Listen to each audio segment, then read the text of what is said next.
Hi friends, నమస్తే. Welcome back to అంతరాజుస్ kitchen and tips. ఈరోజు నేను మీతో షేర్ చేసుకోబోతున్న రెసిపీ వచ్చేసి బీరకాయ తొక్కు పచ్చడి అండి. అంటే ఇక్కడ బీరకాయ తొక్కలు ఉంటావు కదండి, వాటితో పచ్చడి చేస్తామన్నమాట.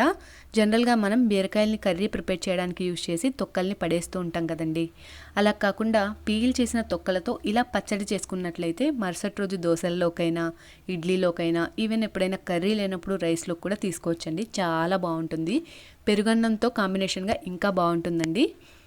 ఓకే, రెసిపీని స్టార్ట్ చేసేద్దాం. ఇక్కడ నేను 1/2 kg వరకు బీరకాయలను తీసుకున్నానండి. ఇందులో ఈ 3 ముక్కలు కాస్త ముదిరినట్టు అనిపించినాయి, అందుకే పక్కన పెట్టి ఉంచానండి. ఈ 3 ముక్కల్ని ఏంటంటే నేను పచ్చళ్ళలో వేయడానికి యూజ్ చేస్తాను. ఈ విధంగా కట్ చేసుకున్న ముక్కలు నేను కర్రీ ప్రిపేర్ చేసుకున్నానండి. మొత్తం తొక్కలతోనే మనం పచ్చడిని ప్రిపేర్ చేసేసామంటే కసకసమని తగులుతో అంత బాగోదండి. అందుకని ఈ 3 ముక్కల్ని ఏంటంటే పచ్చళ్ళలోకి వేయడానికని పక్కన పెట్టి ఉంచాను.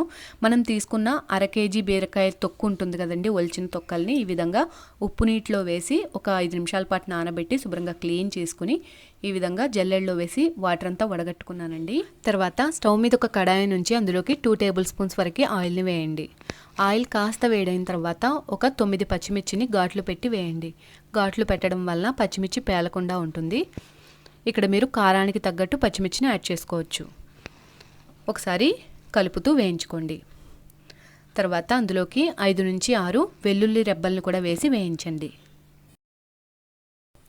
తర్వాత అందులోకి 1 టేబుల్ స్పూన్ పచ్చిశనగపప్పుని వేయండి.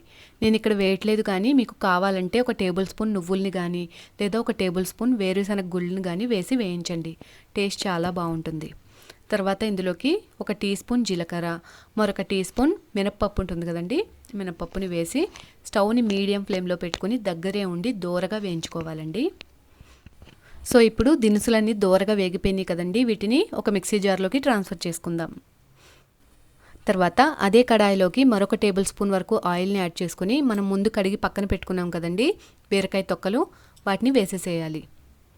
తర్వాత అందులోకే మనం పక్కన తీసి పెట్టుకున్నాం కదండి 3 బీరకాయ ముక్కలు పచ్చళ్ళలో వేద్దామనేసి, వాటిని కూడా నేను ఇక్కడ ముక్కలు కట్ చేసుకుంటే 1 కప్పు వరకు వచ్చాయి.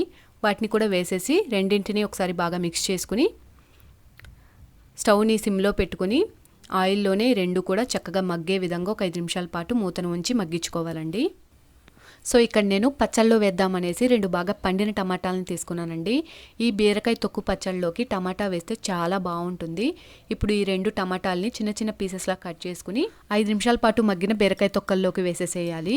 ఇప్పుడు రెండింటిని కలిసే విధంగా ఒకసారి బాగా మిక్స్ చేసుకుని అందులోకి 1 టేబుల్ స్పూన్ కల్లుప్పు, అలాగే ఒక చిన్న నిమ్మకాయ సైజ్ అంత చింతపండు, 1 పావు టీ స్పూన్ పసుపుని వేసి అంతా కలిసే విధంగా మరొకసారి మిక్స్ చేసుకుని మూతను ఉంచి స్టవ్ని సిమ్లోనే పెట్టి ఒక 10 నిమిషాల పాటు ఈ బీరకాయ తొక్కల్ని మగ్గించుకోవాలండి.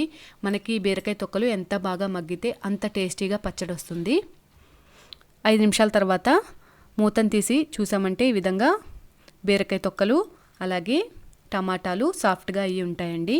మూతను ఉంచి మరొక 5 నిమిషాల పాటు అలాగే సిమ్లో ఉంచి మగ్గించుకోండి. 5 నిమిషాల తర్వాత మూతను తీసి మరొకసారి బాగా మిక్స్ చేసుకుని ఇప్పుడు అందులోకి ఒక చిన్న గ్లాసుడు వాటర్ని వేసుకోవాలండి. ఇక్కడ మనం ఈ విధంగానే గ్రైండ్ చేసుకోవచ్చు. ఇలా చేయటం వల్ల కాస్త పచ్చడి కచ్చా పచ్చగా ఉంటుందండి. కాస్త వాటర్ని వేసి మరి మనం ఒక 10 నిమిషాల పాటు మగ్గించామంటే పచ్చడి చాలా సాఫ్ట్గా వస్తుంది, చాలా స్మూత్ పేస్ట్ లాగా తయారవుతుందన్నమాట. ఈ విధంగా వాటర్ని వేసిన తర్వాత ఒకసారి బాగా మిక్స్ చేసుకుని మూతను ఉంచి స్టవ్ని మీడియం ఫ్లేమ్లోకి టర్న్ చేసుకుని ఒక్క 10 నిమిషాల పాటు, అంటే మనం వేసిన వాటర్ అంతా వేపర్ అయిపోయి దగ్గర పడాలన్నమాట. చూసారు కదండి, 10 నిమిషాల తర్వాత బీరకాయ తొక్కలు టమాటో ముక్కలు మరింత సాఫ్ట్గా తయారయ్యి ఉంటాయి.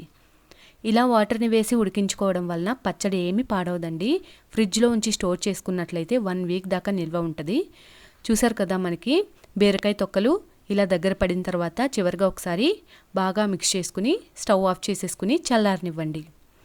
ఈలోపు మనం ముందు వేయించి పక్కన పెట్టుకున్న పప్పు దినుసులు చల్లారిపోయి ఉంటాయి కదా, వాటిని ఒకసారి కోర్స్గా గ్రైండ్ చేసుకోవాలి.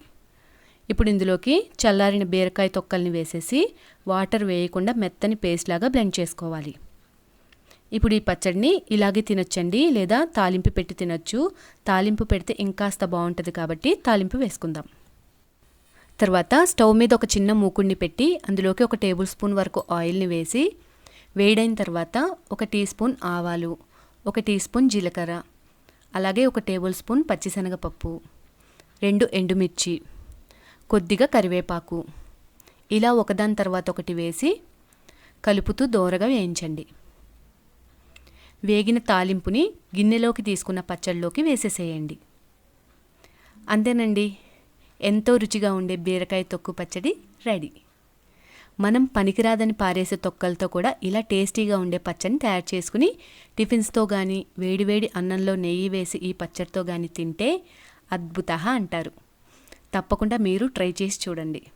ఓకే ఫ్రెండ్స్, మీకు ఈ రెసిపీ ఎలా అనిపించింది? నచ్చిందా? నచ్చితే యాజ్ యూజువల్ లైక్ చేయండి, మీ ఫ్రెండ్స్ అండ్ ఫ్యామిలీ మెంబర్స్కి షేర్ చేయండి. కొత్తగా నా ఛానల్ని ఎవరైనా చూస్తున్నట్లయితే మర్చిపోకుండా సబ్స్క్రైబ్ చేయండి. మరొక మంచి వీడియోతో మిమ్మల్ని నేను మళ్ళీ కలుసుకుంటాను. Thanks for watching.